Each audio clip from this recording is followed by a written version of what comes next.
साल का कार्यक्रम जोरों शोरों से चल रहा है।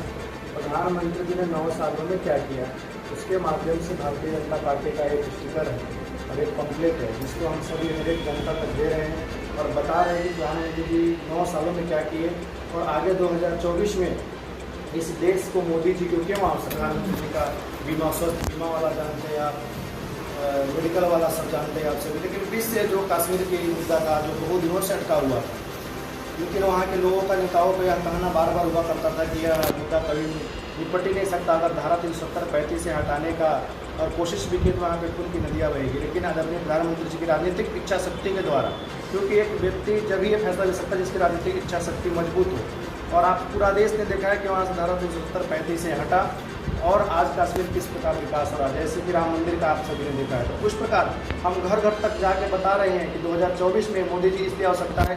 हम आप सभी ने देखिए कि अमृत महोत्सव देश में मनाया जा रहा है। उसके तहत भारत चांद पे पहुंचने वाला दक्षिणी ध्रुव पे पहला देश है जो, यानी अमृत काल के प्रवेश में ही चंद्र की जैसे अमृत वर्षा भारत में हो रहा है। इसलिए आपके माध्यम से जो शिविर का जो मेरा दौरा है, आप सभी से निवेदन करने के लिए मीडिया के माध्यम से कि आने वाला 2024 में आप सभी उम्मीदवार कौन है, किसका क्या है, उसे नहीं, कमल छाप पर बटन दबाइए। 2024 में फिर एक बार मोदी सरकार, मोदी जी को इस देश का प्रधानमंत्री बनाइए। विपक्ष का आरोप है कि 9 साल में कोई विकास नहीं हुआ क्षेत्र में। अब विपक्ष का तो हवाई है, विपक्ष का तो आरोप लगाना कार्य है। पूरा देश जानता है कि प्रधानमंत्री जी ने किस प्रकार काम किया है, भारत के लिए क्या किया है, बिहार के लिए क्या किया है। जैसे कि आप विपक्ष के बारे में बात कर रहे हैं, पुल ढह गया, उसका कोई जांच नहीं हुआ। 1700 करोड़ रुपये का पुल था, कोई नहीं। दिन पे दिन यहाँ पे तुष्टिकरण की राजनीति हो रही है, लूट का हत्याकांड हो रहा है। 1990 का याद आ गया है। यहाँ AK-47 AK-56 के बलों छात्रों को जाना पड़ रहा है स्कूल और कॉलेज के। तो यार वह बिहार नहीं है जो हम लोग नीतीश कुमार का सुशासन बाबू कहा करते थे, आप सभी ने देखा है, और हम उस सरकार में थे।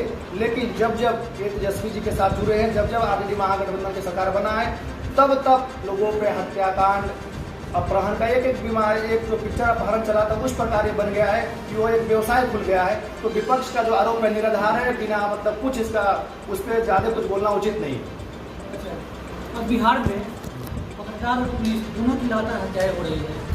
हाँ, अररिया में हमने देखा है। कल मैं यहाँ गया था पिपरा दरपा में, आप सभी शायद देखे होंगे सोशल मीडिया के माध्यम से। जैसे मैं वहाँ गया तो वहाँ पे एक चंपारण एक्सप्रेस ब्लॉगर, कोई भी मीडिया है, चाहे यूट्यूबर हो, चाहे पत्रकार हो या प्रेस मीडिया, इलेक्ट्रॉनिक मीडिया हो, मीडिया है जो अपने जान को जोखिम डालकर जो सच्चाई है ग्राउंड जीरो से दिखाता है। तो इस प्रकार की कार्रवाई करना अनुचित है। इस पर अभी जो अररिया वाला में भी कोई कार्रवाई नहीं हुआ है, लेकिन प्रशासन ने वहाँ भी सभी को आश्वस्त किया कि कार्रवाई होगा। इसका मैं कड़ी निंदा करता हूँ और इस प्रकार बिहार में नहीं होना चाहिए। आखिर बिहार सरकार इस मामले में चुप है, केंद्र सरकार क्यों चुप है?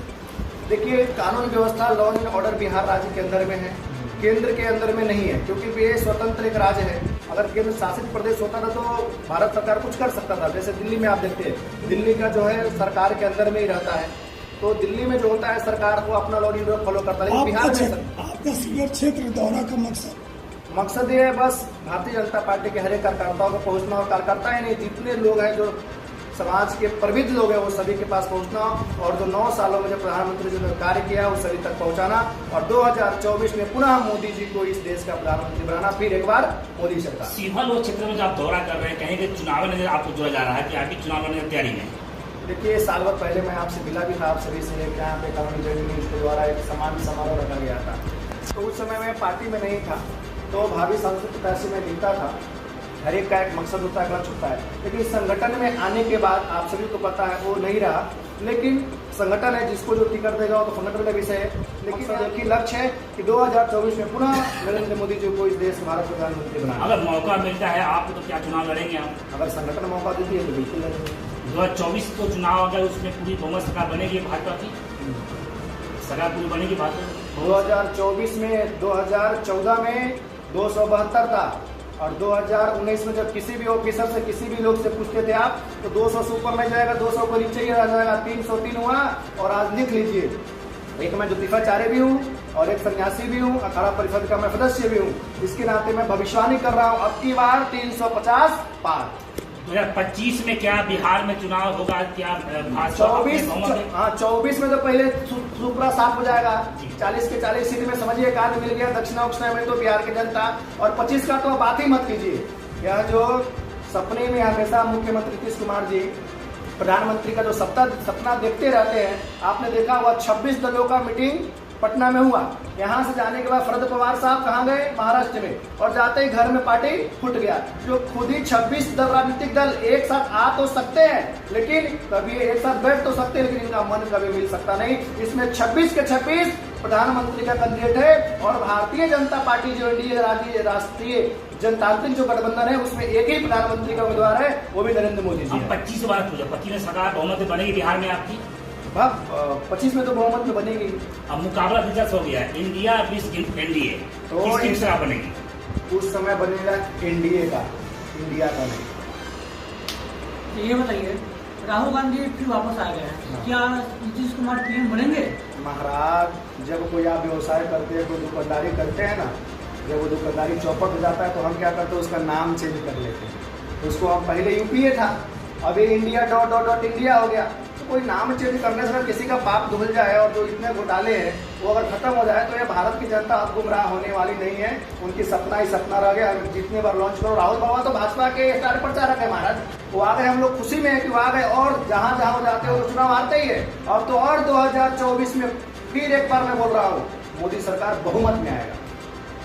विपक्ष कह रही है कि इस बार सरकार को हम टिकने नहीं देंगे, जो है एनडीए सरकार हो जाए। 19 में भी ऐसा ही हुआ था। चंद्रबाबू नायडू भी थे आंध्र प्रदेश का, वो भी प्रधानमंत्री उम्मीदवार थे। अभी बीआरएस पार्टी बना हुआ भारत राष्ट्र समिति चंद्रशेखर, वो भी प्रधानमंत्री उम्मीदवार है। नीतीश बाबा तो ही है, पलटू कुमार। और अभी तो मैं 2 दिन पहले सुन रहा था कि तेजस्वी यादव जी मुख्यमंत्री बनने जा रहे हैं। यादव जी का ऐसा कुछ आया था, आपके माध्यम से सुना था। लेकिन मैं पुनः बता दे रहा हूँ, विपक्ष कुछ भी कर ले, भारत की जनता जाग चुकी है, और 2024 में आंख मूंद कर इतने जोर से कमल के बटन दबेगी, विपक्ष का क्या कहीं भी मुंह दिखाने लग नहीं रहेगा, उसका रास्ता ही। महंगाई के मुद्दे पर क्या कहना चाहेंगे? देखिए, महंगाई जैसे जैसे आगे बढ़ता है तो महंगाई तो बढ़ता ही है। अब 2014 के महंगाई आपका बोलेंगे गैस सिलेंडर वहाँ उतना था, राष्ट्र आगे बढ़ रहा है। लेकिन ये वो सरकार नहीं देती। आलू प्याज को लोग अटल जी की सरकार गिरा दिया करते थे। अभी आलू प्याज तो सबकी आवश्यकता है, लेकिन जितना आवश्यकता है उतना उसको मिल रही है। महंगाई जैसा भी है वैसा ठीक है, उसमें कोई बोलने की आवश्यकता नहीं है। ये राष्ट्र है जो हर एक चीज में महंगाई बढ़ी है, हर लोगों का फिर उसका आवक भी बढ़ा है, तो इसमें ज्यादा कुछ बोलना उचित नहीं। आप 2024 में किस पार्टी से और कहाँ से चुनाव लड़ेंगे? मैं तो भारतीय जनता पार्टी में हूँ, भारतीय जनता पार्टी के सदस्य, उसका लीडर हूँ। तो चुनाव लड़ने के लिए अभी तो मैं नहीं बता सकता हूँ आपको, लेकिन संगठन जो भी आदेश देगा वो हमारे लिए सही है। चुनाव लड़ने का मकसद? मैं आपको क्या बोला, संगठन जो भी आदेश देगा वो मेरे लिए सर्वोपरि है। मणिपुर में जो हिंसा हुई है, जो सरिया पर्ची के साथ सुनिश्चित किया गया है, मणिपुर में जब कांग्रेस शासित जब सरकार थी वहाँ पे, तो महाराज 2-2 महीना, 4-4 महीना, 6-6 महीना मणिपुर बंद रहा करता था। और अभी जब बीजेपी की सरकार है, ये वीरेंद्र जी वहाँ के चीफ मिनिस्टर मुख्यमंत्री है।